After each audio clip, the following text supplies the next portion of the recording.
The future is being created right now, every day, by every act you take.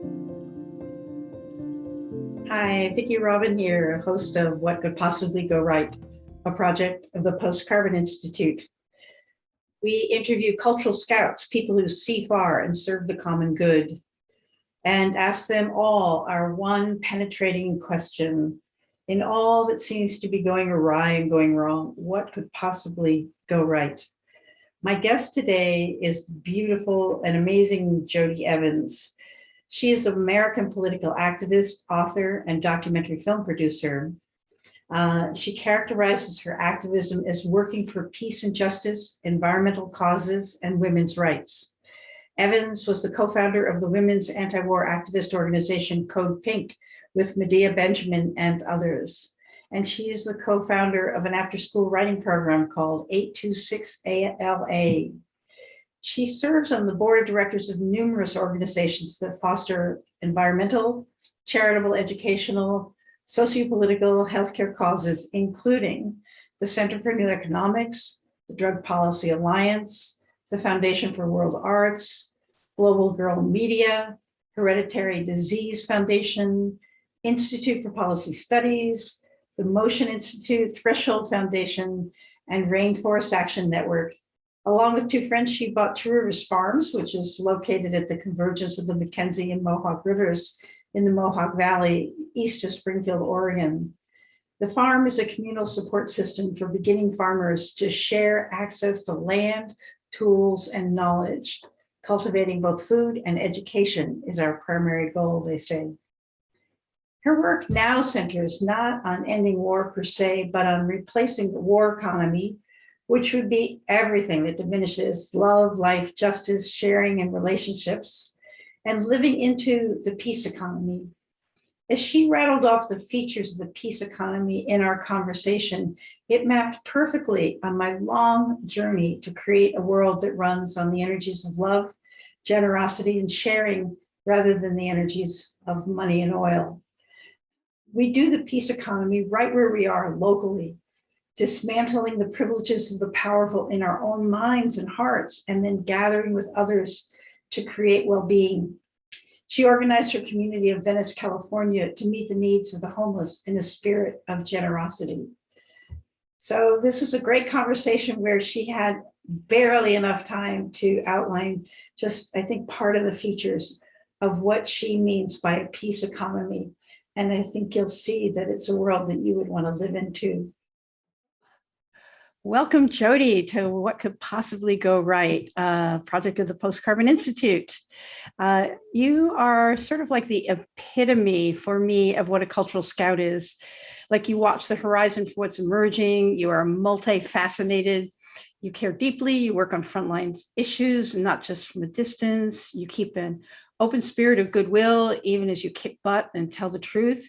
So quite honestly, you have been a great inspiration to me over many, many years.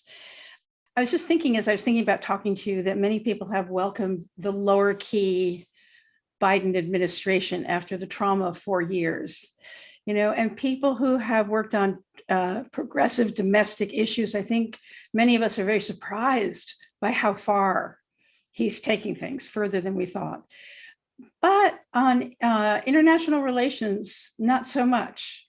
There's sort of a, we're the good guys screen out here. And I know this is the front lines that you pay attention to. And so our basic question that I'm going to toss your way is, with all that seems to be going wrong, what could possibly go right? And so if you want to look at the landscape beyond the shores of the United States and tell us, that would be great.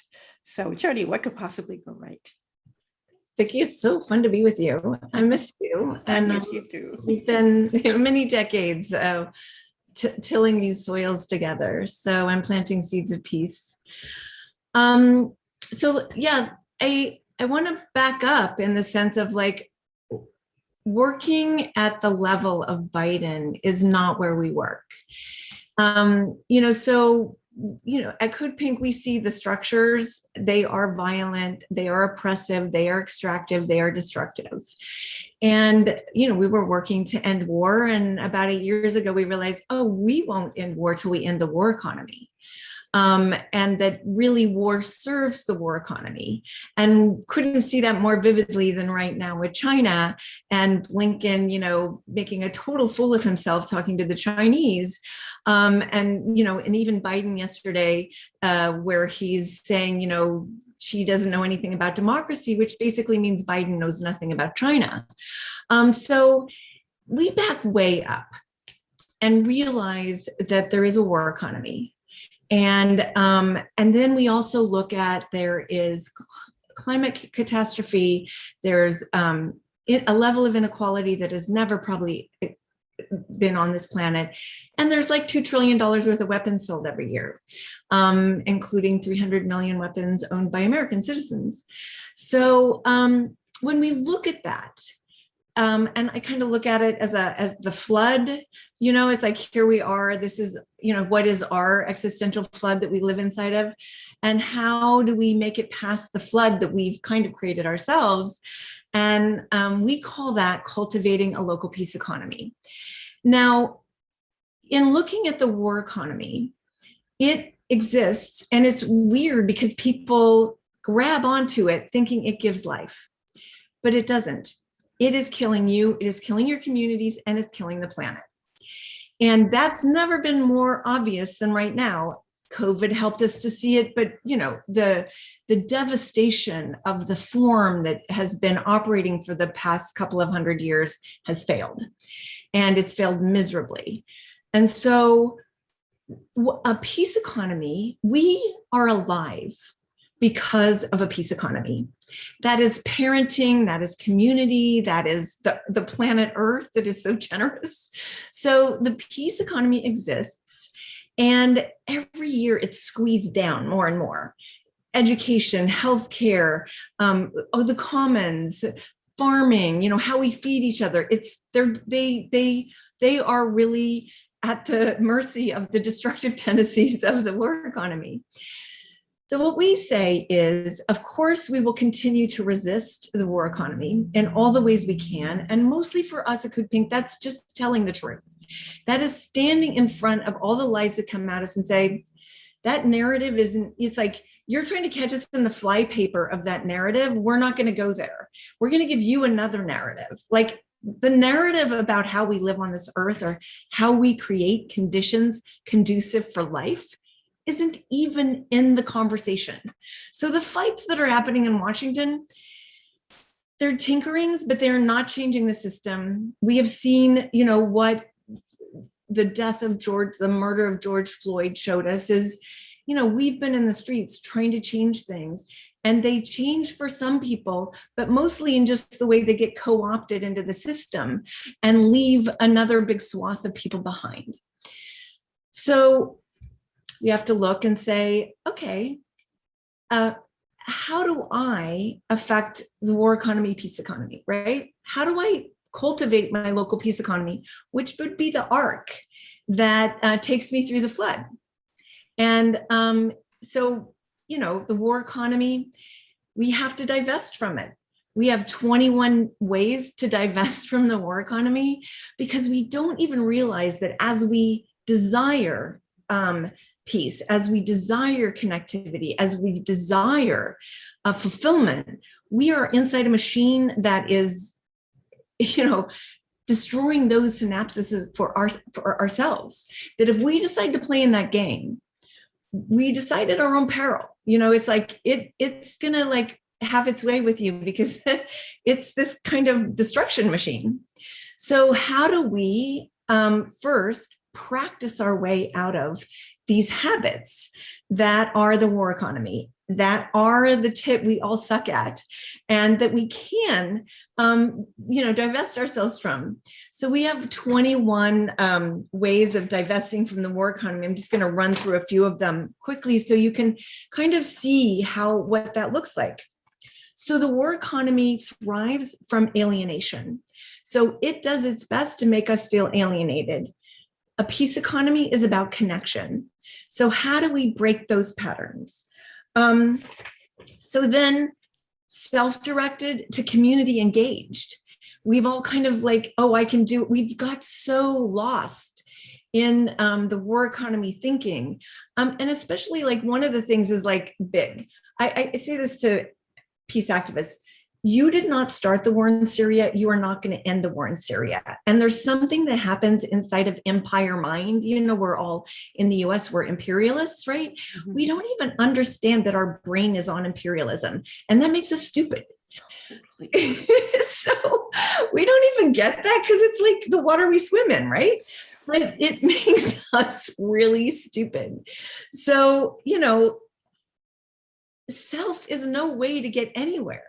And it's like everything has to be community, whole brain directed. Like, what is the whole thinking? We've forgotten that that's even a value, but it's a necessity.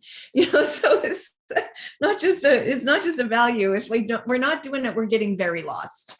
It's kind of like the billionaires giving money to philanthropy. You know, it's just like, it's just going to get us more lost, just like the way they made the money. It's not like, it's not changing anything. It's just like taking us off on another tangent of lostness. That's not how it's supposed to work. Philanthropy is just part of the problem.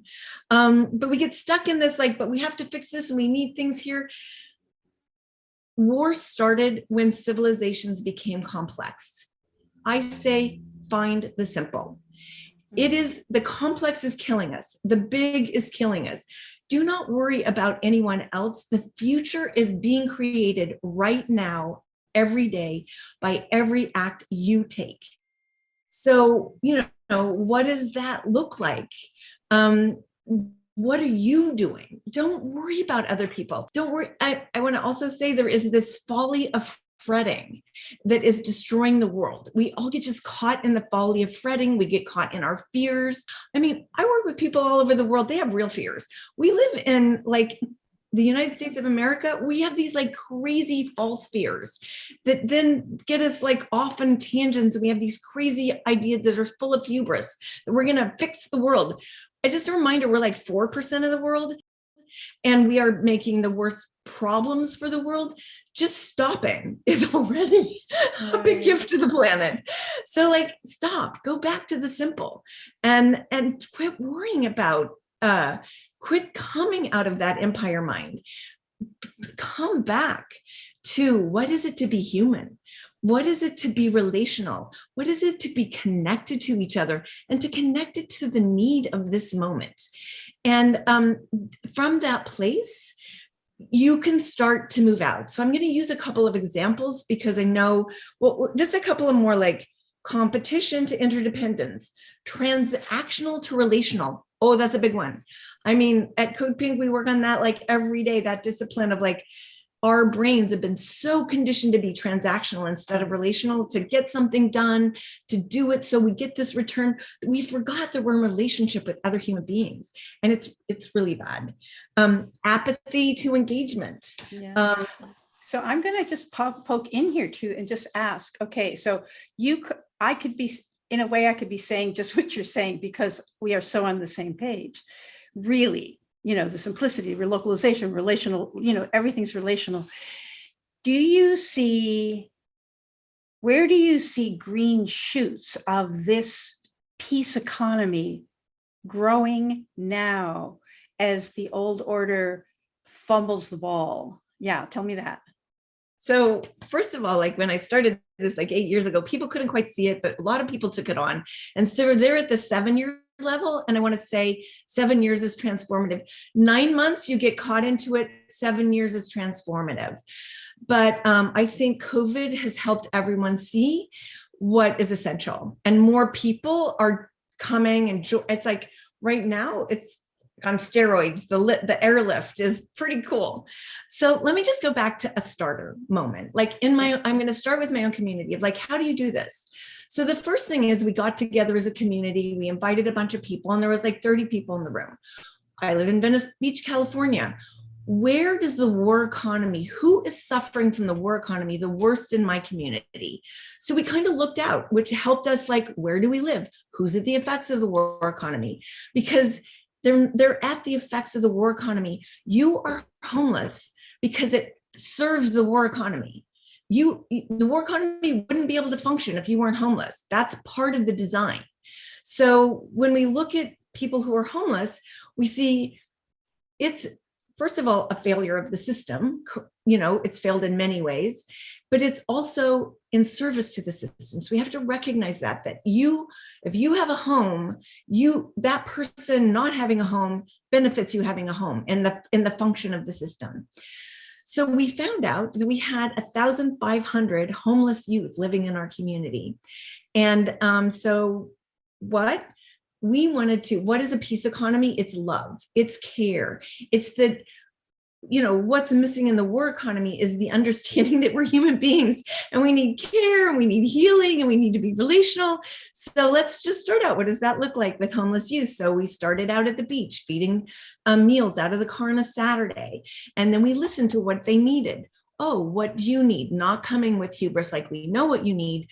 Who are you and what do you need? And each week we responded to those needs, backpacks, socks, jackets, but we went out to the Venice community and said, how do we love the homeless youth in our community?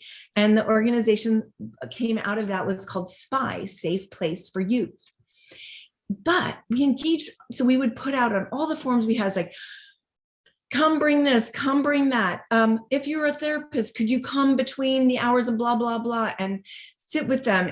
Could you bring your healthcare services and support them? And so it became quite an abundant thing. I have a Baptist church around the corner, and he gave us the upstairs on Thursdays, and people made meals. And well, then one of the women who was volunteering her time to do the therapy, her husband invested in Snapchat. He made a lot of money and he bought a building on the main street where now we've been able to serve thousands of youth, and they've been housed and they've learned skill sets. But the biggest thing was, it's a community that's an old community, but rich people are moving in. And all of a sudden, LA is run by neighborhood councils. And there was a whole platform of people who were running on safe and secure. We're going to make our community safe and secure. And the rest of us were like, that's a dog whistle for racism, for abuse to people who are poor. And so in most neighborhood councils, 6,000 people voted around Los Angeles. In Venice, 58,000 people voted because they had been creating this love puddle for the homeless. And right now in LA, there are more those without houses in Venice. Why? Because we made a space that was safe for them. And here they get water, they have toilets. There's an understanding that I exist because you exist.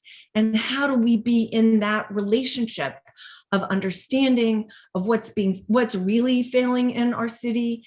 And that 60% of your tax dollars for the last 20 years have gone to weapons and war and not to the fabric of society. And so here it's like, that's what happens. Here's what happens. And we all participate in that. So it's to help educate people of the system we live in and how do you be relational with that? So that's one example. I want to use another one, which is how do we, privatization of land is the original sin, because then it's, I have to protect it. It's mine. And how we got away from commons. And so that's just been eroded. So one of the things is how do you create land trusts where we come back to creating forms so commons can reemerge, because what we're actually trying to reemerge is a commons, which is a peace economy, which is how do we share and care for each other, and how does the abundance of what we have be available for all. And so I had a place up in Northern California, gave it to the community with the intention of it being in the commons in 20 years, because it takes time to build community, have relationship. Well, so for 20 years, not a dime was spent. It was like, there's no money, but it's like, what does labor bring? And it was the most vibrant space. It was kind of like a biodynamic farm when you were on it, because it was never about money. It was always about what is needed, what does the community need, what do they want to offer, what do they want to create for themselves. And now it's just like this robust, abundant, beautiful space. Well, so then I use that as a way to bring other people that have big pieces of land together and say, what are you doing with your piece of land? And they would say, oh, I'm, doing this to get this return on investment at the end of 2 days. I would say, well, there is no better return on investment than a vibrant community. Money, what does money matter? You need so little money to live. Really, if we, I'm speaking to the teacher of this. So if you just, got to the place of like, what do I actually need, and quit living life out of return on investment, first of all, it's just so much more beautiful. But the most amazing things are happening. Out of that, 750 acres have been returned to the Muskogee. There are only 43 people who still speak the language. They're now doing their sturgeon. Given back, right, into a land trust for the Muskogee. There was a woman who came who had a plantation in Louisiana. It has now been given to Black farmers. And now Lotus Foods has come in to not only serve, have a market, because you can't just give things. You have to also give the sustainability, the abundance. It's like, there's another woman giving 7,000 acre farm, and she's got a 20-year plan to make it sustainable for the community before it passes over. And so what does that look like? What does whole community thinking look like right now? And and so the Lead with Land is just erupted right now. It's a $200 million project in the middle of Los Angeles called 40 Acres in a Mall. Crenshaw, if we talk about reparations, if we talk about being able to have experiments in what the future looks like. Well, so here's 40 acres in the middle of Los Angeles. It belongs to a Black community that was going to be taken over by the Trump kids. And now BlackRock wants to take it over, but the community has stood up and said, no, if you give this lease to these people, we will not show up there. And they canceled the lease with the Trump kids. And now we're, in a fight with the BlackRock, but it's real. It's people get it. And I want to say that first it's 9 months to break our habits, because it's literally the brain synapses think that the war economy is life, but it's not. And when you start to practice these other things, how many people come to me and oh my God, we live in a field of generosity. But if we are caught in the war economy, you are not connected to that field of generosity.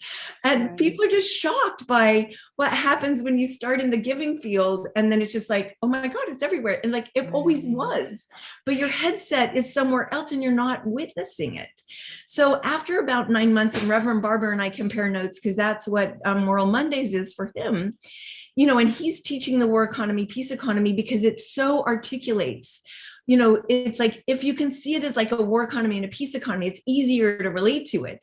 And if you know that what the results of inequality, of militarism, racism, the imperialism we live inside of, the patriarchy we live inside of, if you know that what you need to do is just divest yourself from that, listen to what's needed, and serve, the joy, the fulfillment, the wonder, the creativity is kind of profound. And I can say that because now I've witnessed it for 7 years. And just the synaptic relationships that are happening, where it's gone now from farming to indigenous farming to bringing in healing, now the crisscrossing of relationships. And I watch it, it becomes these spirals that find each other, feed each other, nurture each other. And so it's just I say to you, let go of the war economy. It is not serving you. Matter of fact, you are serving it. It is using your life. And so you choose how you want your life to be used. You find out how to create conditions conducive for life with your life, and your life will be a stepping stone to a more vibrant future. And it will itself be more vibrant and nurturing and relational and joyful, and everything that the war economy doesn't give you. Exactly. So invigorating. I'm sure that people just walk by you on the street and they catch it a little bit. So a lot of what you've done has depended on getting a group of people together to work together. That's And number so one. here we've been for the last year, somehow or another, in suspended social animation. How has this agenda, how has the peace agenda possibly even been empowered and forwarded through this time when our old social habits have been disrupted? I'm interested. Well, so coming together on Zoom is become like, a habit. And many of these have come together on Zoom, continue to do the work. I mean, in my community, the work on serving the unhoused community is super vibrant. And it's been really our connective tissue, I would say, which is so nourishing. But also in like the Lead with Land, or in, how are these synergies coming together? It's been that there is a network that has been built, and it's coming together, it's sharing, the community that is committed to this is huge. I mean, that's the thing. It's not seen. It's not what you read about in the paper. It's not what you run into because it's all happening locally. But if we don't start these experiments, if locally we are not experimenting, we are going to go down. It's just like, it's going down. So it's like choosing to create one of the experiments, and some of the experiments catch fire and they're flooding all over. It's like Severin with the greenhorns, who's, all over the place, nurturing new experiments. It's Soulfire Farms, where, she's nurturing BIPOC farming that's going on all over the country. Well, it's happening on Zoom, but it's also happening locally. I mean, farming a lot happens outside. But I want to say that if anything, COVID has ramped this up because people get it. I mean, like, the old system is failed. It does not work. We watched it fail everyone. We're watching billionaires get richer. That is not okay. And the systems are failed. What does it look like to create new systems? And that's what's happening. And it's fantastic and beautiful. Right. It's one of the things that's getting clear to me from talking to my beautiful cultural scouts from so many different areas.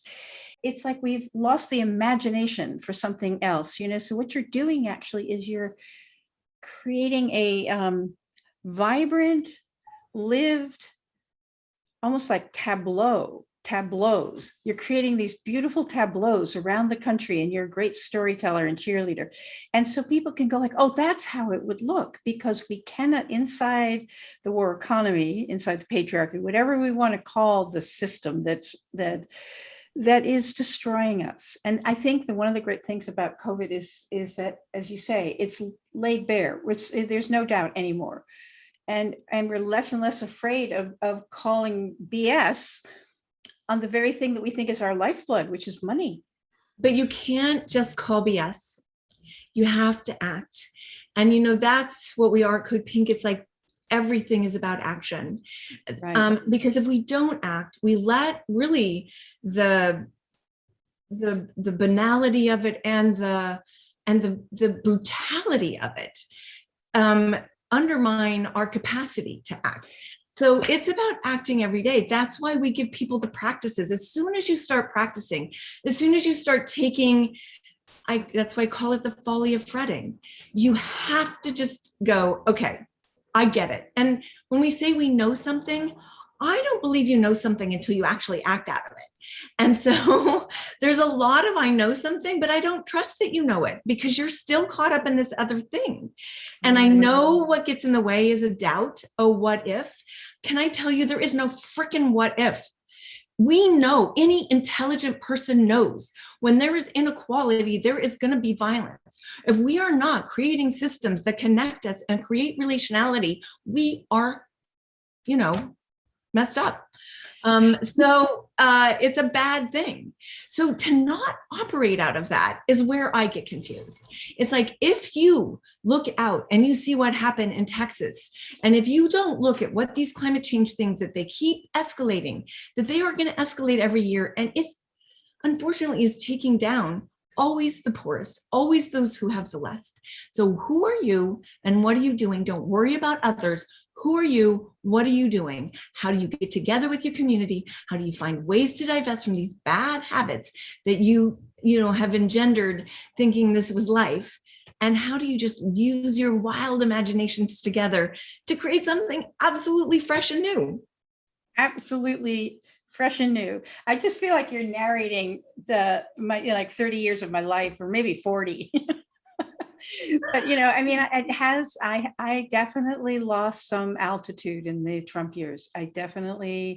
I just couldn't believe that I would wake up every morning and one more thing that I thought, okay, that's sort of nailed down in something that's going in the right direction. And no, how did he do that? Nothing's ever nailed down. How did he yank it out? But it made us, in a way, it definitely was demoralizing, but it also made me stronger. There's no way to be sort of like a happy alternative person. Or a bystander. There's no bystanders. But it's not even bystanding. It's like I'm going to just have my nice, it's sort of individualism. It's sort of eco-individualism, if you will.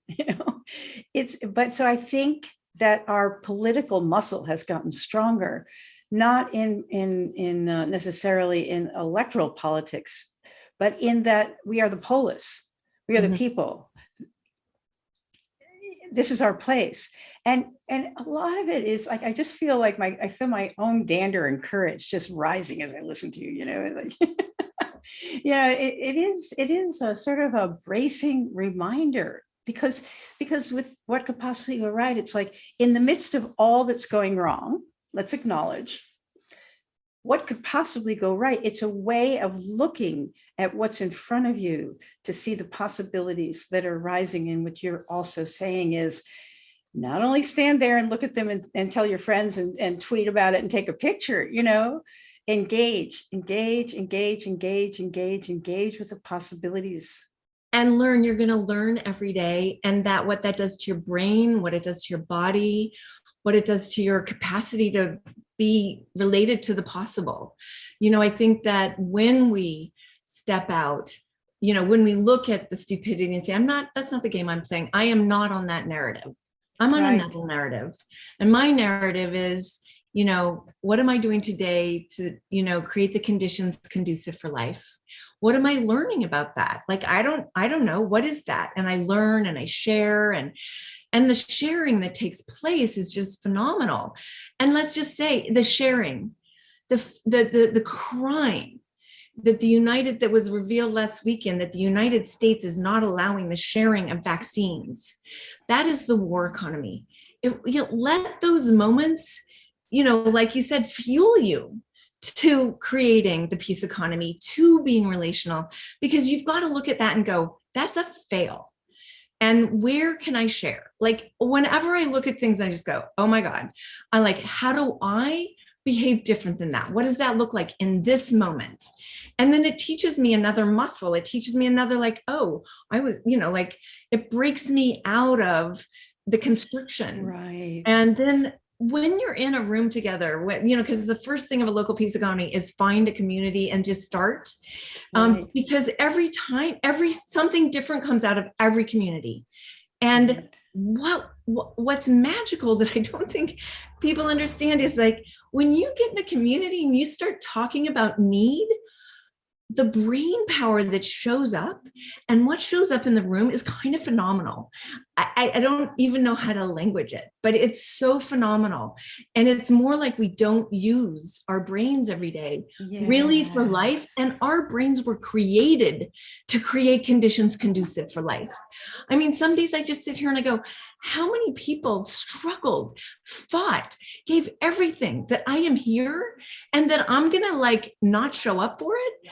Now, I want to say everybody that's part of the local peace economy says they've never worked harder, but they've never been more fulfilled. I think we've all bought into this notion about we're like living life for vacations and retirement. What is that? That's not even life. We're like living life to be extinct instead of being engaged. And so it's just like, instead of extinction, I'm for revolution. And the revolution is just about, engaging in another possibility. Wow. Why don't we call that a wrap? Because I don't know that we could get any higher. Thank you so much, Jody. So much, Vicki. We're sisters in this for so many years. Hey, thanks for listening. Don't forget to subscribe and leave us a 5-star review so that this hopeful message can get out to more people. Check out Post Carbon Institute's Resilience website for show notes and for more guest information. Join us on Patreon and become a financial supporter of the show and for exclusive content and special online events. Thanks also to Asher Miller, Amy Burringroot, and Clara Winter of Post Carbon Institute, plus production assistant Michelle Wigg from frugalityandfreedom.com.